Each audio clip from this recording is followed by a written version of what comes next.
La France ne vous abandonnera pas. Nous encouragerons nos entreprises, et je salue la délégation importante qui m'entoure, à renforcer leur présence au Congo.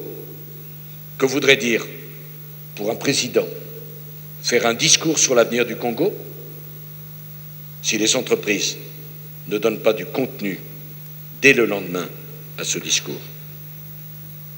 Dès ce matin, nos deux pays sont engagés à conclure rapidement un accord de protection des investissements.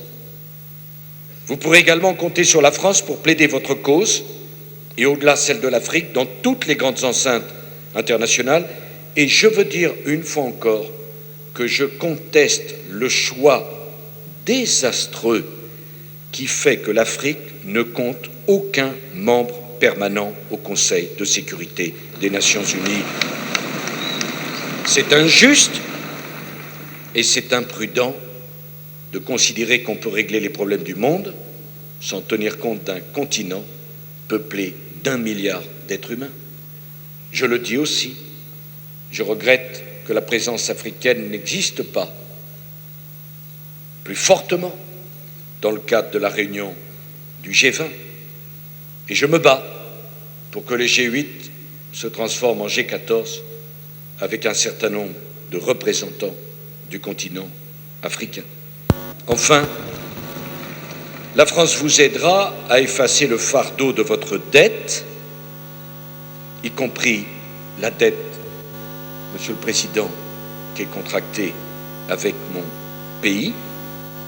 Vous devrez répondre aux exigences du FMI, nous vous aiderons. Le Congo ne peut pas porter ce fardeau. Je demande simplement qu'on veille à ce que certaines nations ne vous aident pas d'un côté à vous désendetter, pendant que d'autres vous conduiraient sur la voie d'un autre endettement. Enfin, votre horizon, et c'est sans doute là le plus difficile, c'est celui d'une région en paix. Je connais l'histoire de cette Afrique des Grands Lacs, y compris la plus récente. Et je sais parfaitement, mes chers amis, les blessures profondes, irrémédiables, qui en résultent. Des murs de méfiance et de haine se sont dressés. Et j'ai parfaitement conscience de vos inquiétudes. Allez, disons le mot, de votre colère. Je la comprends, cette colère. Je pourrais même la partager. Pour autant, faut-il croire que votre région est condamnée à ne jamais revoir la lumière de la paix et du bonheur? Pour autant, faut-il considérer que les peuples de cette région ne pourront jamais vivre les uns à côté des autres? Faut-il considérer que c'est une fatalité que vous ne puissiez jamais travailler ensemble? Je refuse cette fatalité. Et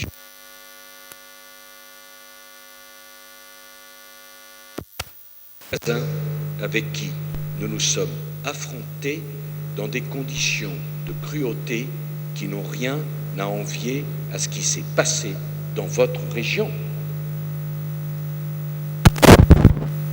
Y a-t-il aujourd'hui un seul Allemand ou un seul Français qui se plaigne ?